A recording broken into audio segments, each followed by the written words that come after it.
I've been catching up on episodes. The past couple episodes you guys have done have just been phenomenal. I don't know if there's something different in the water lately, but you two have just seemed really locked in and firing on all cylinders. I got rid of Bert for one episode. That seemed to really help. Yeah. Yeah, I'm hoping we're going to do more like that. Those would be Things are so awkward now. I'm sorry I brought that up. Those are the best ones.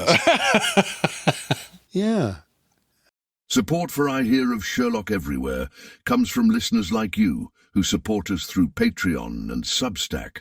Bonus material, thank you gifts, and more await at patreon.com/IHearOfSherlock and at ihearofsherlock.substack.com.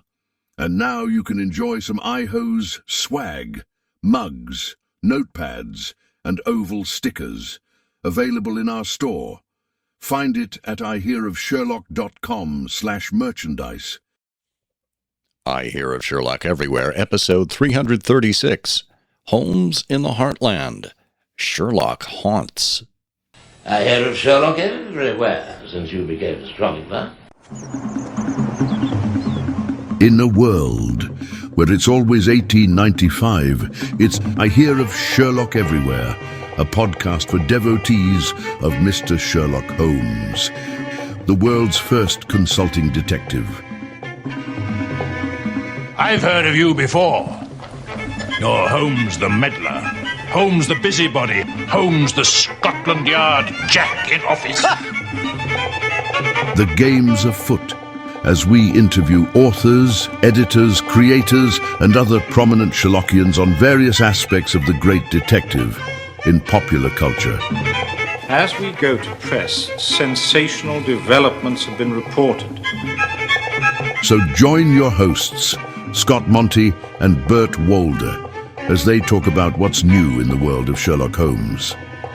You couldn't have come at a better time! I'm Bill Curtis.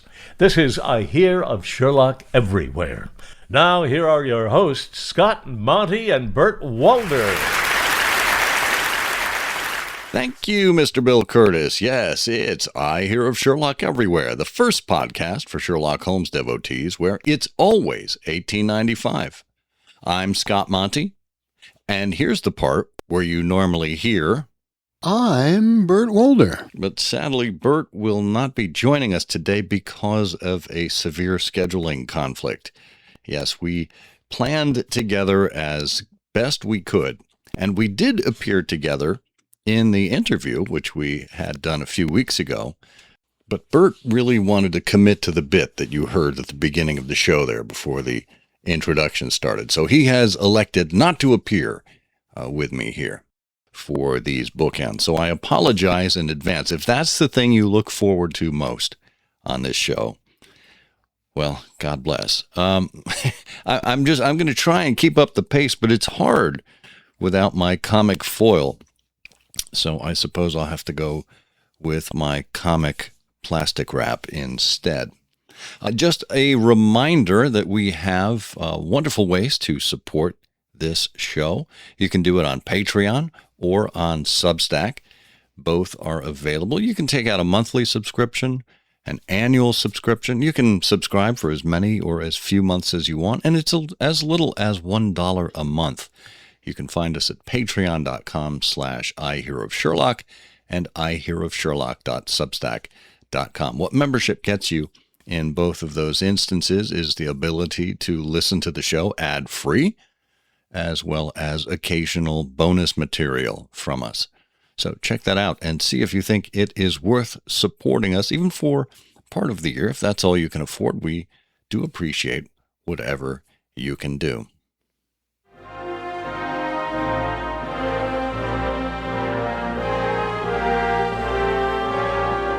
Yes, those stately tunes means that it is time to open the books on what's going on in the learned societies, what's going on with Sherlock Holmes groups that you can attend either virtually or in a town or city or state near you. These are mostly United States and Canada related, but occasionally there are some from farther afield.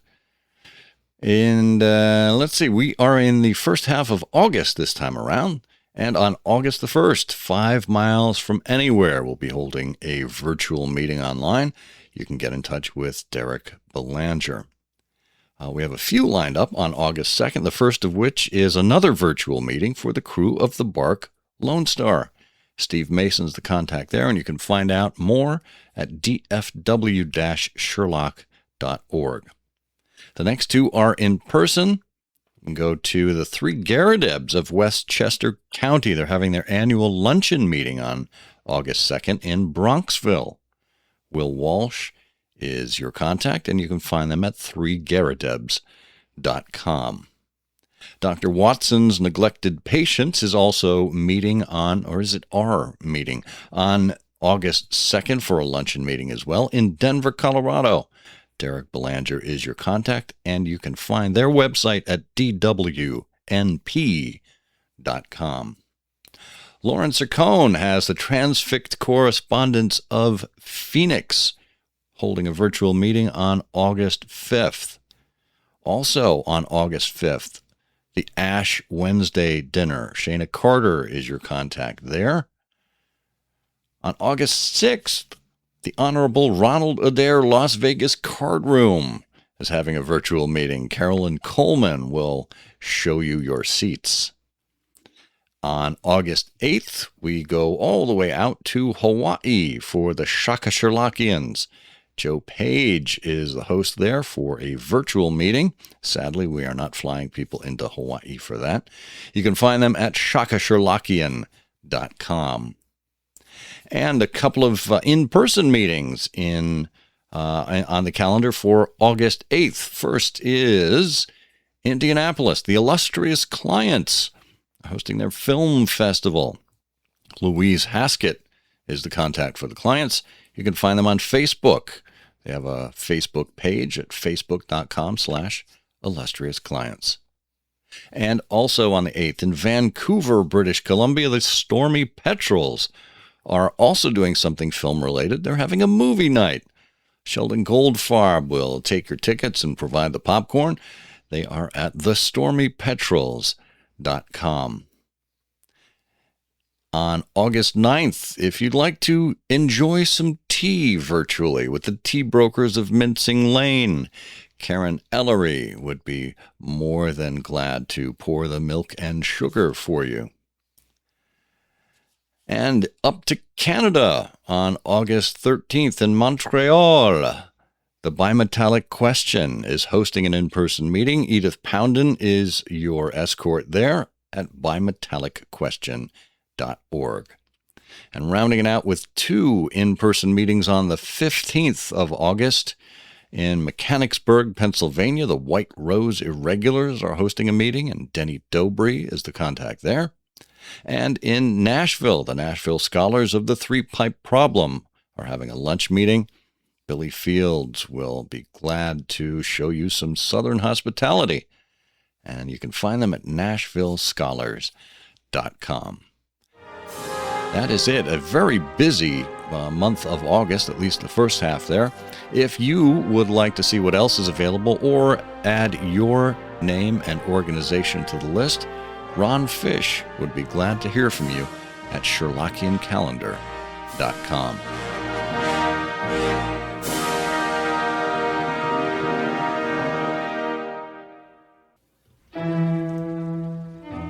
Heather Hinson has been a fan of Sherlock Holmes since she was a teen. She blames it completely on her father, who introduced her to A Scandal in Bohemia and Nicholas Rowe with his interpretation of Sherlock Holmes. Her hobbies include reading way too many books, expanding her writing skills from fanfic to general Holmesian canon conspiracy theories, and generally being annoying. Heather is a member and the Tantalus of the Parallel Case of St. Louis and a member of the John H. Watson Society.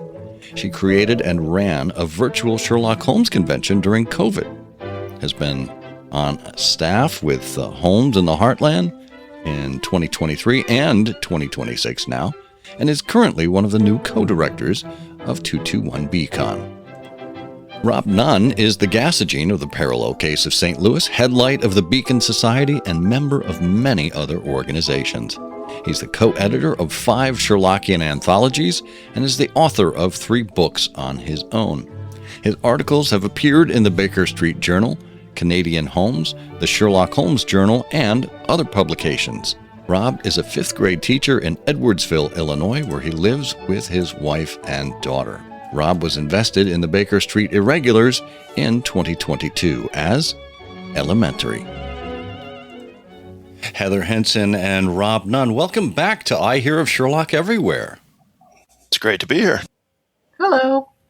Now, Rob, you were counseling me before we got on the air here. I was ready to call this Holmes in the Heartland 2 Electric Boogaloo. But while it is the second appearance of Holmes in the Heartland on iHose, it is actually your 3rd event.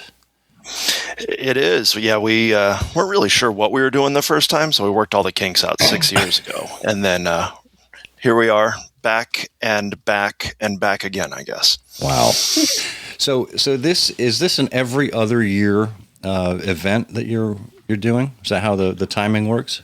Right now we have it set up on a 3-year schedule because that's about how long it takes us to recuperate before we can start thinking about doing another one. Wait until I'm done with you. Yeah, maybe it'll be 4 years for the next one. Well, it's a fine lineup you've got this year. Tell us a little bit about the theme that you each selected and how you came up with the idea. So when we start talking about Homes in the Heartland, we always want to have some type of guiding theme that kind of holds everything together, and we just throw a bunch of ideas around, and we've got a great committee of 6 or 7 different people that spend a lot of time answering emails. God bless them. But we just landed on the theme of Sherlock Haunts somehow, and all of the speakers, present company included, are giving speeches that are somehow tying to that, whether as tight or as loose as they like. And as I'm seeing some of the presentation ideas that are coming in, I can tell you some of them are fairly loose to the theme, but they're still going to be fun. How dare you, sir? I will not be called loose on my own show.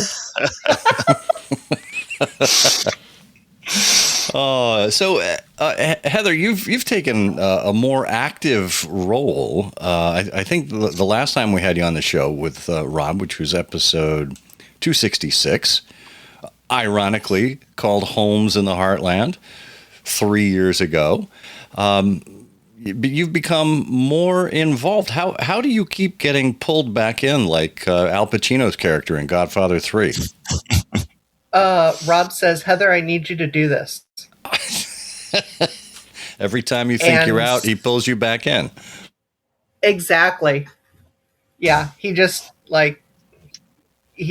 he's like, Heather, I need you to do this. Or Heather, what do you think about this? Or sometimes I just open my own big mouth and and suggest things. And he's like, that's a great idea. You should do that. So it's not that Rob is eminently charming, although he is. It's my wife says different. Well, it's not that he's intimidating, which he can be when under pressure. It's that you're getting yourself into this sticky situation, Heather. I am every single time because I don't know how to say no to a challenge. So before, in the days leading up to this recording here, Rob shared a blog post with us that you did on the Parallel Cases website, on your blog, titled, I Bet You're Wondering How I Got Here. Yeah. And mind you. Sorry. It's a fascinating look at your background because this isn't your first rodeo. This is not my first rodeo, no. Tell us about your other rodeos. Well, first, I want to say, speaking of things that I can't say no to a challenge for, I was currently in London this past May and enjoying myself when Rob messages me and says, hey, can you do the post for this month? And I was like, I guess so. Yeah, sure. Okay. So I can't even escape. Like an entire continent is not good enough. But going back to the blog post, like I said in the blog post, I started my very first convention that I ever went to long time ago in a galaxy far, far away when I was 18, was a Doctor Who convention that was in St. Louis. And I didn't go as a guest. I went as part of the security staff who had to sit in the VIP room and just kind of guard it. And this is old Who. So if anybody knows who Sophie Aldred is, she played Ace with the Seventh Doctor. It's something when you're 18 years old and you're opening the door to see Sophie Aldred, standing there like, hi, and going in and getting chips and a water or something. So I've never, ever gone into a convention the actual right way, like, paying my dues and walking in and being like, oh, wow, this is neat. And when I do, somehow I end up on staff. So it just happens. It's happened with every single convention I've ever gone to. It's kind of sad now. I am currently on Holmes in the Heartland. I am on staff at in the St. Louis STL Anime, or STL Anime STL, which is one of the largest Missouri anime conventions. I did that because I started volunteering because my son wanted to go. And after volunteering so much, they're like, Heather, can you just be on staff because we can't afford to pay you the amount of time you're volunteering? So I've been doing that for about 8 or 9 years. I am now kind of working. I'm a presenter panelist at our local multimedia science fiction convention called Archon in Illinois, in Collinsville. What else did I do? During COVID, I started my own virtual convention for 4 years. What was that? And it was a Sherlock Holmes based virtual convention. It was just a bunch of people that got together, but I literally set up everything, which is why I stupidly thought that I could take on 221 Beacon as well. So yeah, now I'm the co-executive director, one of the new co-executive directors of 221 Beacon as well. So, that's why I said I have got a spare May through July that I don't have anything going on for right now. So I got to find something to put in that time. So that's pretty much me in a nutshell. Have you thought about basket weaving? Honestly, my brother got me into Legos. So and there you go. Before I went on my trip, I ended up spending 3 days doing that entire Sherlock Holmes bookend. So that was fun. Well, that's great. That is great. So the two of you are compiling or coming together for this convention again, because we had the two of you on last time. What do you? Mm-hmm. What about your collaboration, or what about the conference itself has changed since we spoke to you 3 years ago? Well, we have a brand new venue, which I, for one, cannot be more excited about. It is a British-themed inn in the heart of St. Louis, right across the street from Forest Park, one of the largest city parks in the country. But the hotel space itself, like you walk in and there's a statue of a beefeater soldiers right there.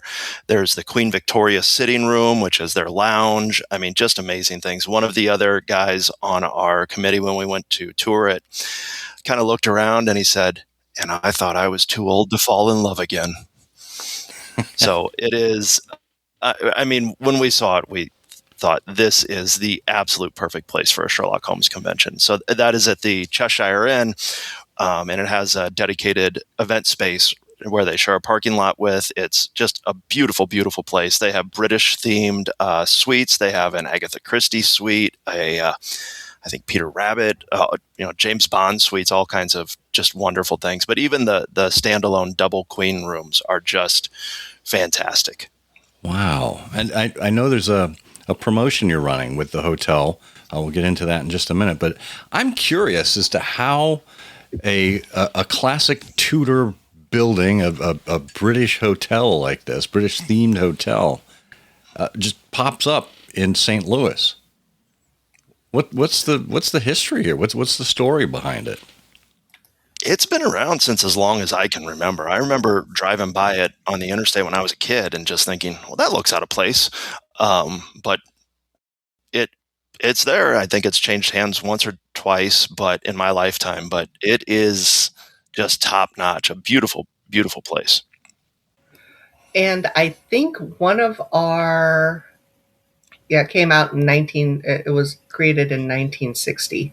I believe one of our parallel case attendees stated that at one time there was a Sherlock Holmes themed section. I mean, other than the hotel room, right.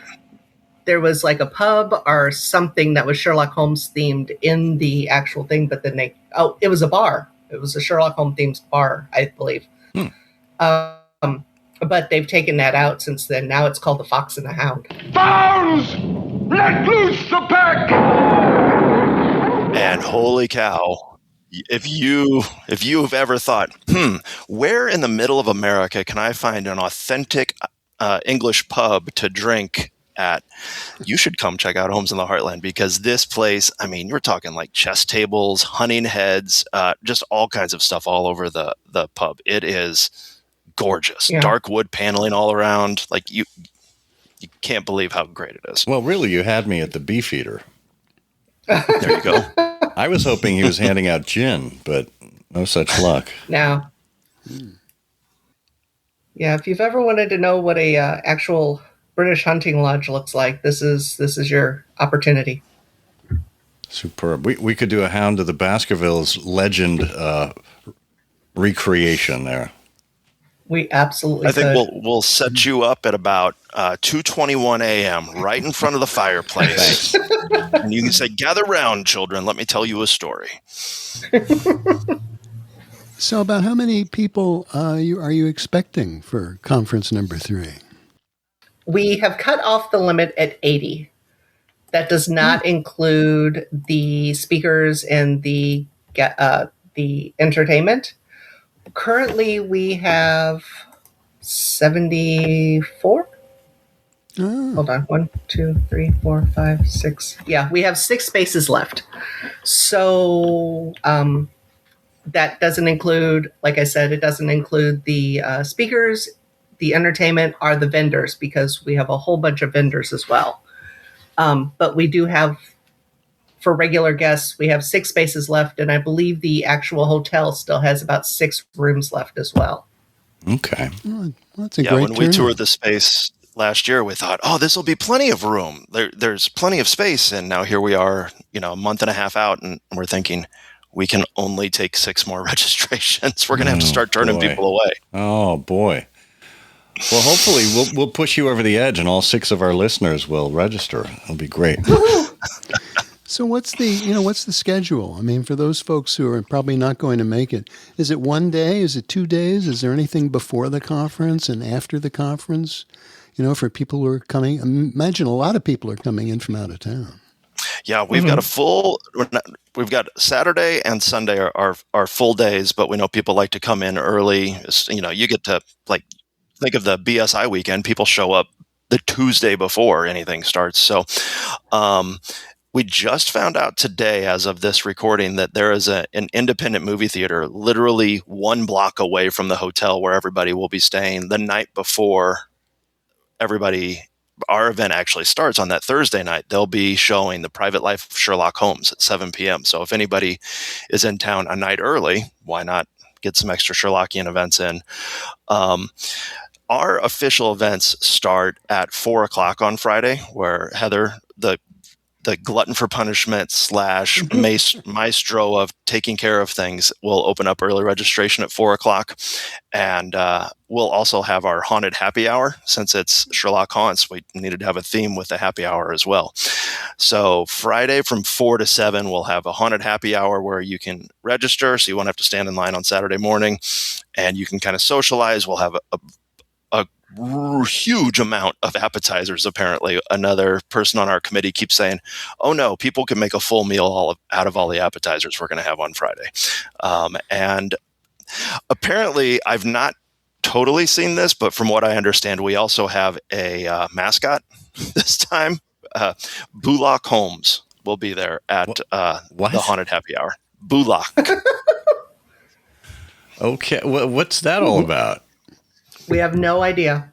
Your guess is as good as ours, Scott. Oh, wait a minute. Who is associated with the mascot? It may have something to do with Brad Kefauver and maybe Steve Mason. I'm not sure. And what's the name? What is the name again? Sherlock. Boolock. Sherlock. Okay. Yeah. Which is also the little graphic I think we have on our name tags as well. So that's Friday. And then after. Oh, and we're having a signature drink. Oh, that's right. Signature drink. Oh, has that been? Has the recipe been done up yet? Do you know what it's going to be? Not officially. I do. I don't think Rob does. Oh, you care to give us an exclusive? There's either gin or bourbon in it, and that's all I can say. Well, there's your beef eater. That's a wide bifurcation. Wow.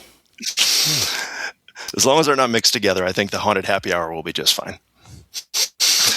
So that goes from 4 to 7 on Friday. And then if people want to get out and enjoy dinner, there's plenty of restaurants in that area of town. Or like we said, we've got the Fox and the Hound Hunting Lodge pub that's right there, in the same building as where we'll be.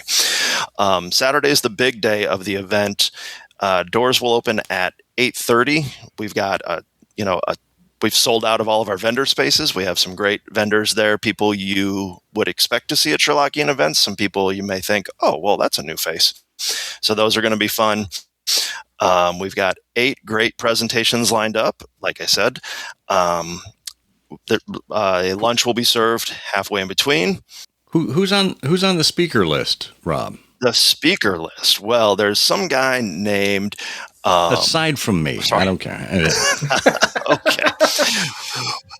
Well, we've got Michael Durda coming from the Washington Post, Johanna Draper-Carlson, Randy Getz, one of our local Sherlockians, Bob Scharfman's coming down from Chicago, Ira Matetsky is going to be speaking. We have Julie McCuris giving a presentation, and then giving a joint presentation, Marissa Mercurio and Sarah Kolb, who are the hosts of the However Improbable podcast, as long as some guy named Scott Monty. So a great lineup of speakers. That's one too many podcasters. Yeah, we do have a lot of podcasters on there. I'd be happy to just sit in the audience and clap politely, which I will do anyway. So I'm sorry, I cut you off after lunch. We'll do about half of the presentations before lunch, half of them after lunch, and then have a little downtime because, hey, got to get to that bar. And then we'll have a cocktail hour and dinner. We'll have, the traditional toasts.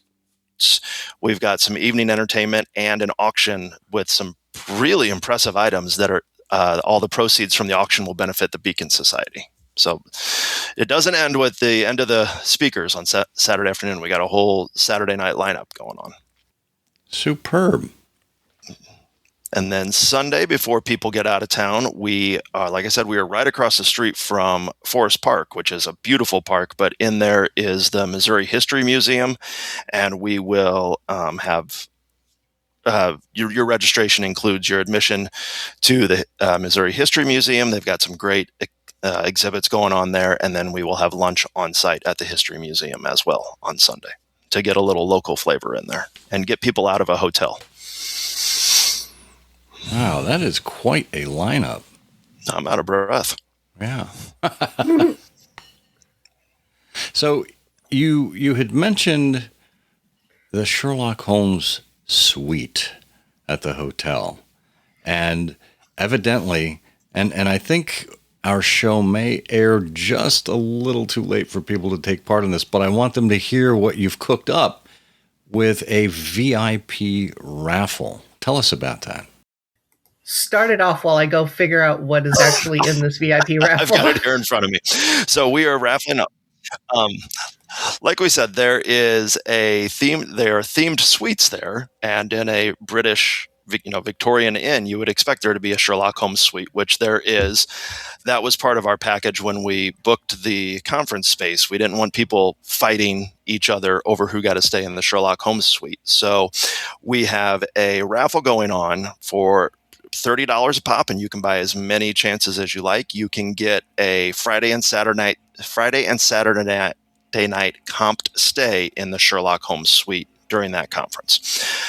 You also get a seat at the special guest head table for the Saturday night dinner banquet. We know people love to get into those vendors areas early, so the VIP, the winner of this, will get 15 minutes in the vendors room before anybody else can go in Saturday morning. We're going to have a ton of door prizes as well, and the winner of the VIP raffle gets an automatic door prize win, and they get the first pick of all the stuff we have, and a fancy upgraded name badge, which will be the envy of plenty of people there. Wow. And we will be taking raffle submissions until, June 15th. Maybe, we can extend it to 16th because this comes out on the 15th. We'll make sure we get the episode up just minutes after midnight so we get the full ride of June 15th at your back. There you go. Yeah, I just realized that the last time we had the two of you on, it was June 15th, 2023. Well, wow. There you go. Well, I guess slate us in for 2029 then. Perfect. Bert, we have one episode planned for 2029. Get ready for it. Yeah, that's great. Good. Well, that's one down. In fact, after that, we can just stop maybe. Perfect. Yeah. Then what will we listen to? Trifles. Reruns. Trifles. Oh, wow. So this is really quite a feat. I mean, none of this, having planned events and everything, I know none of this comes together quite so easily. And the fact that you make it look easy, or that it's all well thought out and well integrated, that is a testament to all of the hard work that the two of you have put in behind the scenes here. So I hope your attendees and people listening and folks that visit the site can appreciate all of that. Well, we've got a committee of, like I said, 6 people that are really doing a ton of work behind the scenes. We just happen to be the 2 lucky ones that get to be on the air with you. But there's plenty of people putting in the work behind to get this thing pulled off. So when it's all wrapped up on Sunday afternoon and your attendees kind of part ways and get scattered to the wind, what do you hope that they will say or think or feel after having attended Holmes in the Heartland? Wow, that hotel is amazing. For me, I always walk away from Sherlockian events thinking about how much fun I had with the people I got to see. So hopefully people get to spend some good quality time with folks as well and enjoy the hotel. Yeah, it helps to have a nice place in which to spend your time. So that is absolutely wonderful. I'm kind of hoping they walk away talking about the entertainment too, because Rob managed to put in some phenomenal, interesting dinner entertainment that I'm actually excited about. Yeah, Saturday, we'll have our dinner, and then Sherlockian, I'm not sure what I'd call him, raconteur maybe, Max McGee says he has found a way to communicate with Sir Arthur Conan Doyle from beyond the veil and plans on showing us that ability Saturday night. And knowing Max, I'm sure nothing will go wrong and everything will be perfectly smooth. Now, Bert, I know you can't be in attendance at this one, but make sure you have your Ouija board all fired up and ready to go, so you can communicate with Max as you guys try and get in touch with Sir Arthur. Well, that's sort of a 2-part thing, isn't it? I mean, I will have my Ouija board all ready to go, but communicating with Max is a whole other thing. You might I need have more semaphore luck with Conan Doyle. flags. I need smoke signals. There's a lot going. There's a dance. There's a handshake. You really knocks yourself. Yes. Just saying hello to the guy's exhausting. You don't forget the eyebrow raise. No, I haven't. There's volumes included in that. I've got new batteries for my eyebrow raise. Good. This year. I think, they're green lasers. Goodness. But you guys seem to have thought of everything. Is there, as you're closing in on, about a month and a half, about 6 weeks to go? Well, actually, yeah, that's about right as this airs, yeah. Yep. Is there anything else that you are thinking of? Any last-minute additions or things that you wish you had done? Or, is the panic button being pressed frequently? Not so much on my end. I don't know. I can't speak for Heather. Heather, how's your panic button going? So what I've learned is I panic early, and then on the countdown, I'm pretty much locked in. So right now, I'm kind of locked in. The next thing going out are emails to all the current attendees, basically for food choices and allergies. And I think that's it.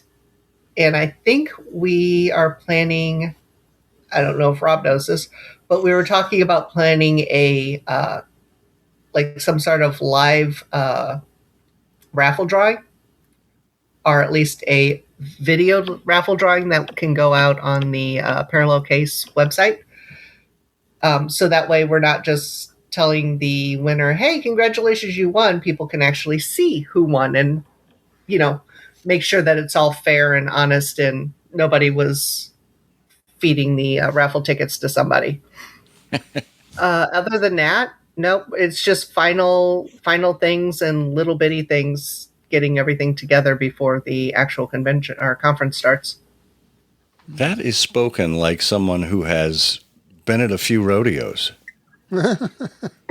It does. I told you she knows her stuff. I know. Say, Rob, we talked a lot with Heather about her experience with conferences, but what's your experience with conferences? Did you remember your first Sherlockian conference? I do. It was the second Nerve and Knowledge event that was held in Indianapolis. And I went there and I wrote out with Joe Eckrich, St. Louis Sherlockian, good friend of mine. And the whole way back, I was just babbling. I was like, wait, so people get together outside of our meetings all across the country? And he just kind of chuckled and he's like, you have no idea what kind of rabbit hole you're going down. And here we are. And then after that, I think my next event was one of the Norwegian Explorers conferences. And that just really set the table for, when we have done Holmes in the Heartland. In my head, it's always been, okay, how would Minnesota handle a situation like this? What would they be thinking? How would they want their guests to be, appreciated? How do they want people to feel welcomed? How are they making sure that everybody has a good time? Because you go to the Minnesota conferences and everybody's just friends all over the place. So that's kind of been, Minnesota's been my guiding light for years on how events should run, Sherlockian and non. That's a good standard to have. You could do a lot worse. Oh, yeah. Come to Detroit, where we set you up for a pizza restaurant on Friday night and find out when we get there that it's been bought out by a wedding party. Are you speaking from a little experience there? Maybe. We roll with it, though. This is what you do. I don't think there are too many Sherlockians who are critical of event organizers because we've all been there, done that. We've been to great conferences. We've been to mediocre conferences, but we all understand that no one's getting paid for this. This is all volunteer work, and people are doing this because they love hanging out with like-minded people. And I think the two of you have really, once again, managed to make this an event worth seeking out.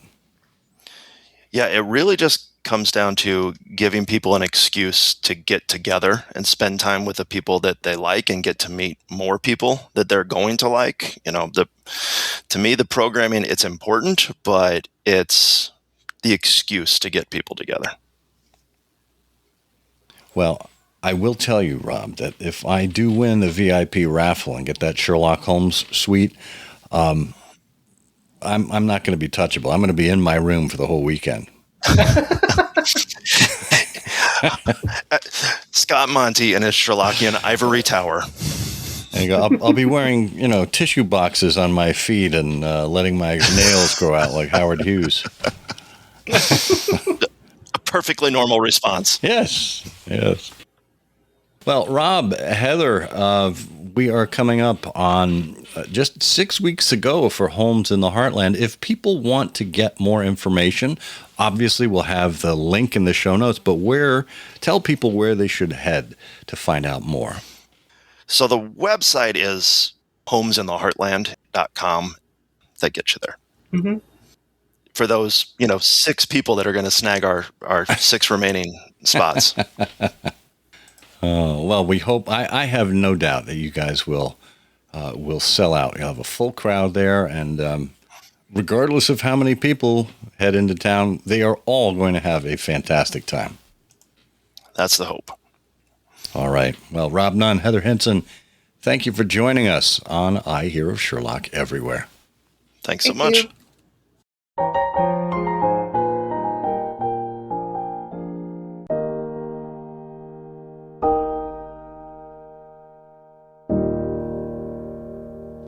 It's a lot of fun to talk to Rob and Heather, isn't it? And it's interesting, the conference experiences that they've had. And boy, what a great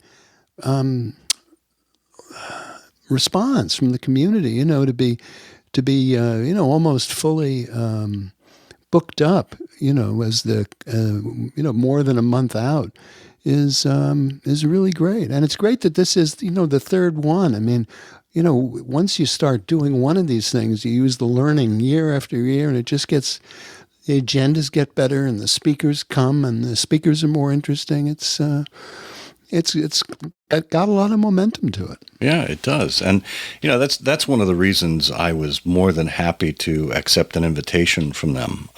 One, nobody asks me to speak anymore.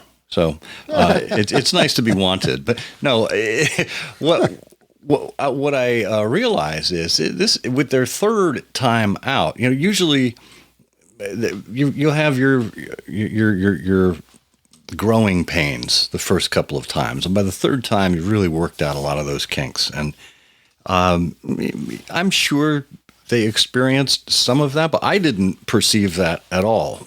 So by the time I get to the third one now, it's like, yes, of course I'd be happy to participate. And the fact that both Rob and Heather come at it from such different event experience angles, I think is so charming, because the best Sherlockian events, whether it's a dinner or a full weekend of events and conference, etc., the best Sherlockian events borrow, beg, and steal from other Sherlockian events to make it their own. And put in elements that work for them. And I was really impressed when I first saw the announcement that they were doing this raffle and that the major prize in it was the Sherlock Holmes suite at the hotel. I thought, what a great fundraiser. What a great way to ensure that the conference is fully funded if, all the other associated costs weren't included, and to raise interest from people and to be able to share this with everyone. I think it's just a marvelous stroke of genius on their part.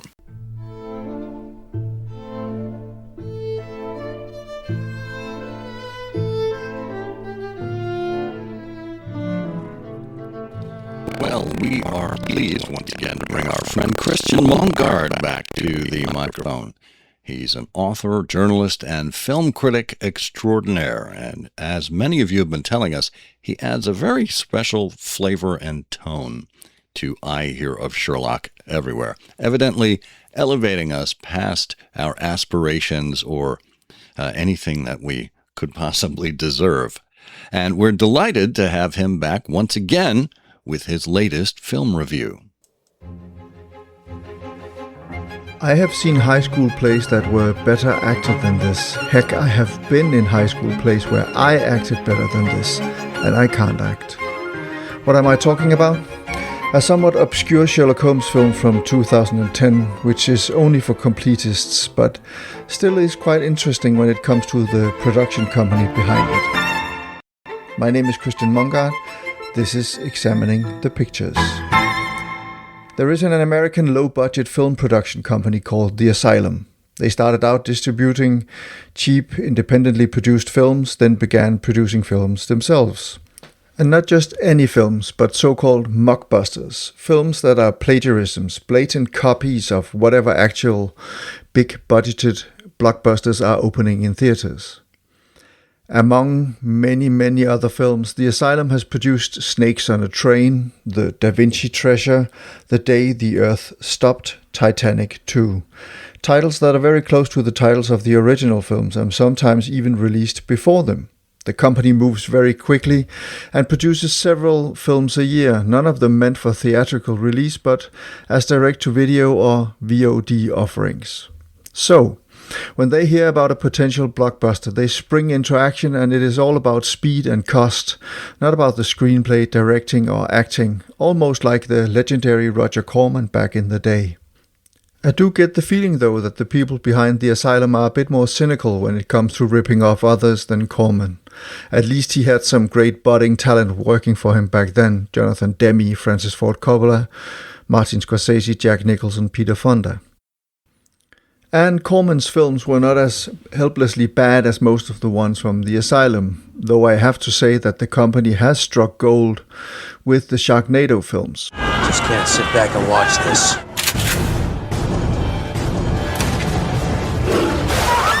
Tornado's heading towards the airport. We need to destroy it before it gets to them.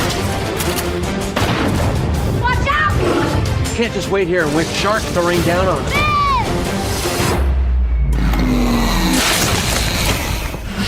We're gonna throw bombs into the tornadoes. It's too dangerous. Too many of them. We're gonna need a bigger chopper. Claudia, move! Yes, I am talking about the series of films in which a shark-filled tornado hits a small fishing village or beach resort and bloody mayhem ensues.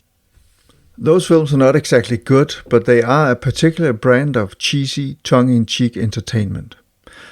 Which brings me to today's subject class, Sir Arthur Conan Doyle's Sherlock Holmes for short, which came out in 2010, just 1 year after Guy Ritchie had a smash hit with the first of his Sherlock Holmes films, of which there will be 3 very soon. The Asylum's Sherlock Holmes, which is written by Paul Bales and directed by Rachel Lee Goldenberg, has nothing to do with the stories of Dr. Watson.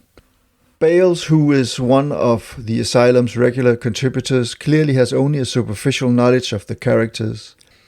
And Goldenberg, who tries her best, I guess, has a handful of not very good actors at her disposal and not much money to spend on production. She has since made a couple of real films that are a lot better than this. The story begins in London in December 1940. During the Blitz, an aging Dr. Watson, played by David Shackleton, dictates a story to his young housekeeper, or is it a nurse, Miss Hudson, played by Rachel Evelyn. A story he has never been able to tell about his adventures with the famous detective Sherlock Holmes. I kept this story out of the journals in deference to his wishes. He was a man of many talents. We shall record the chronicle of his greatest accomplishment. Dr. Watson, who is he? He is Sherlock Holmes. This story, which we then experience in flashback, takes place in 1882 and concerns sea monsters and dinosaurs. Yes, it does. And then again, spoiler, not really. Something or somebody is wreaking havoc in the streets of London, exacting some kind of revenge on the people who have wronged it, or them. And it is now up to Sherlock Holmes, played by Ben Snyder, and Dr. Watson, played by Gareth David Lloyd, to find out what or who it is and stop it. It is a strangely told story where suspense is mistaken for generic ominous music and people running through the woods, sneaking about in dark houses, and hanging on for dear life on the walls of steep cliffs. Well, it can be, but not if you do it all the time and for too long every time. At one point, Holmes and Watson are running through trees and bushes trying to escape a badly computer-animated dinosaur that you barely even see. They run and they run, and at one point Watson seemingly forgets about Holmes running alone through the woods. In another scene, Watson is asked by Holmes to climb down a cliff overlooking the sea. His task is to see if there is something of interest in the wreckage of a boat lying beneath. It takes forever for Watson to climb down, and he only gets a third of the way. And all the while Holmes is waiting above, stuffing and smoking his pipe. Even more curiously, when Watson sees a man struggling to keep afloat in the sea, he shouts at him that he will get help, but then the man disappears beneath the waves and Watson stops worrying. When he gets up again, he doesn't even mention the man to Holmes. He says he saw nothing. There are many more narratively strange things like this in this Sherlock Holmes. At times you get the sense that scenes are missing, and perhaps they are. The film is only 85 minutes long, though it seems to last quite a lot longer, mostly because of the many unnecessary, uneventful scenes. I won't spoil too much of the plot, if you can call it that, but it does involve a very incompetent and a bit shady Inspector Lestrade, played by William Hugh, and the brother of Sherlock Holmes, Inspector Thorpe Holmes, played by Dominic Keating. Yes, he is a policeman in the film and apparently the partner of Lestrade. Strange times indeed. As I have already mentioned, the acting in the film is not impressive, and the way Holmes and Watson are portrayed is a bit of a mystery to me. They are at first glance young and dynamic, and obviously the filmmakers have tried to make them both look like Robert Downey Jr. and Jude Law in the Guy Ritchie film. But their banter falls flat in the Asylum version, and Holmes is not really a man of action, but a foppish dandy more interested in his pipe than in applying his intellect to the case at hand. At times, Holmes even disappears, leaving the scene to Watson, who exhausts or hurts himself in pursuit of something, and then he reappears, Holmes that is, with the solution. As an audience, you're never part of the actual solving of any mystery. The director, the location scout, and production designer make the most of some very atmospheric locations: old spooky streets, castles and hospitals, lush parks and dark woods, and barren hilltops. Combined with some not exactly top-notch digital effects and scenery in the beginning, which is an attempt to evoke the London of old, the setting almost seems Victorian. At least if you close your one good eye. And that is the prototypical mockbuster for you. Mostly a curiosity that you really don't need to see now that I have done it for you. You're welcome. It is bad, so bad that it ought to be funny, which it is once in a while, but mostly it's just bad. If you still want to see the film, it can be found on Prime Video, at least it can in Denmark, and it can also be bought on DVD if you feel like it. Next time the film will be better, I promise. This has been Examining the Pictures. My name is Christian Mongarn. Thank you for listening.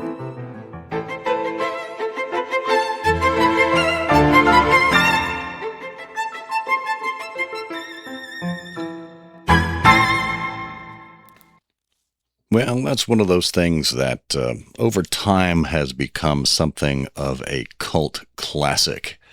If you'd like to read more about that phenomenon, the mockbuster, we have a piece on it we wrote a few years ago on the I Hear of Sherlock Everywhere website. We'll be sure to include that in the show notes for your entertainment, fascination, and perhaps shock and horror.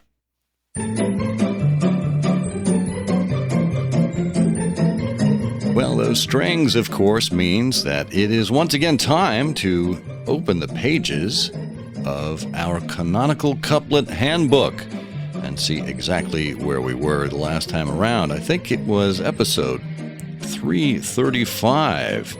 We talked with Gus and Luke there from the Jeremy Brett Sherlock Holmes podcast, and we gave you this clue. Stranded and friendless in a hostile town, it took a local draghound to run the broom to ground. Now, this is normally where I would say, Bert, do you have any idea which Sherlock Holmes story we're talking about?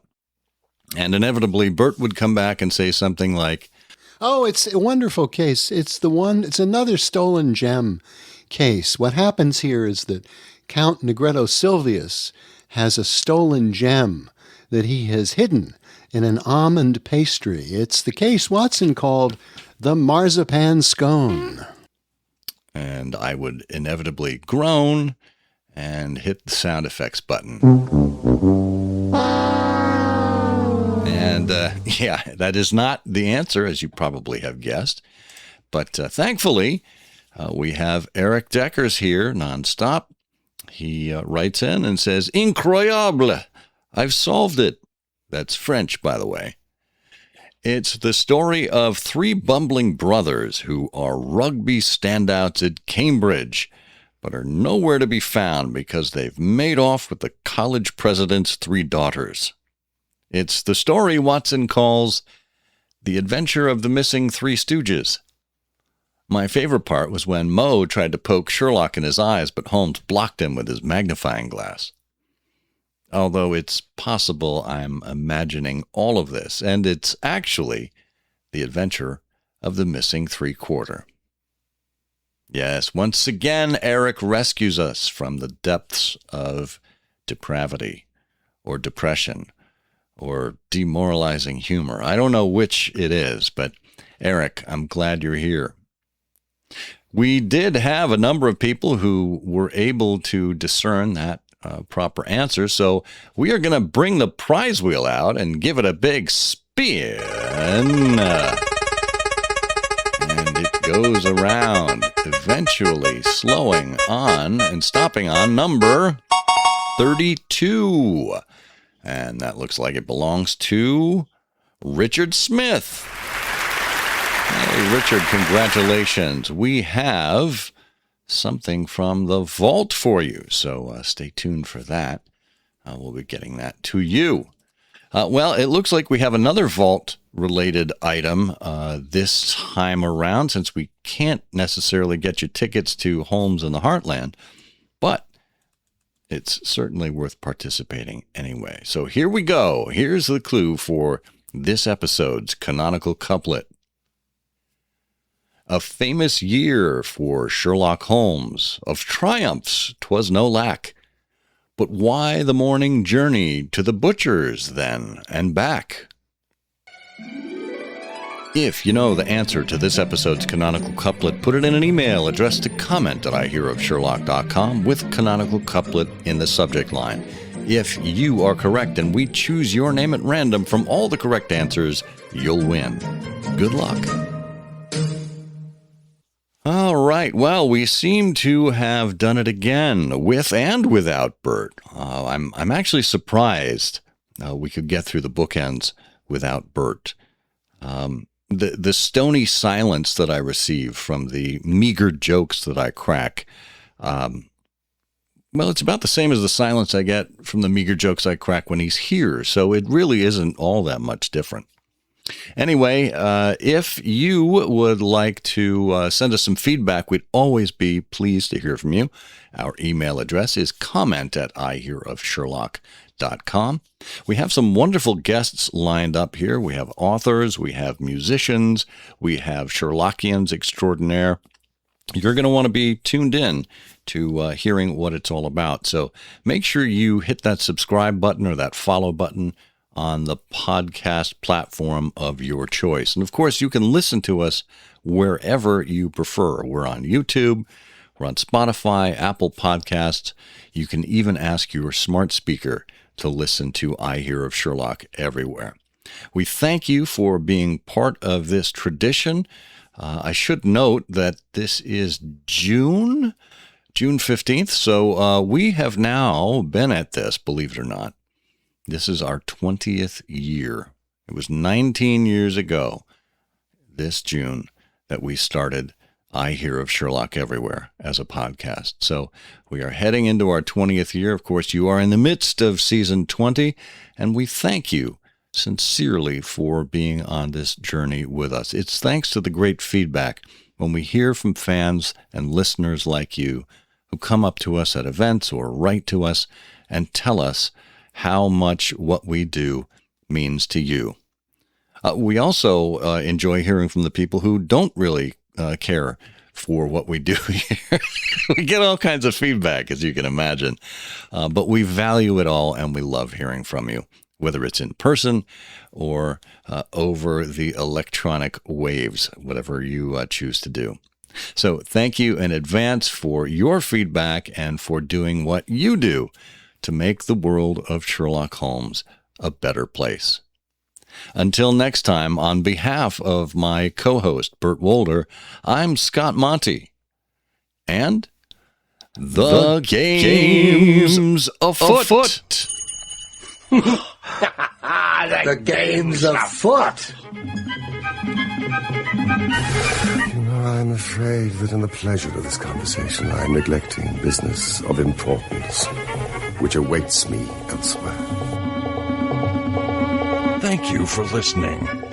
Please be sure to join us again for the next episode of I Hear of Sherlock Everywhere, the first podcast dedicated to Sherlock Holmes. Goodbye, and good luck, and believe me to be, my dear fellow, very sincerely yours, Sherlock Holmes.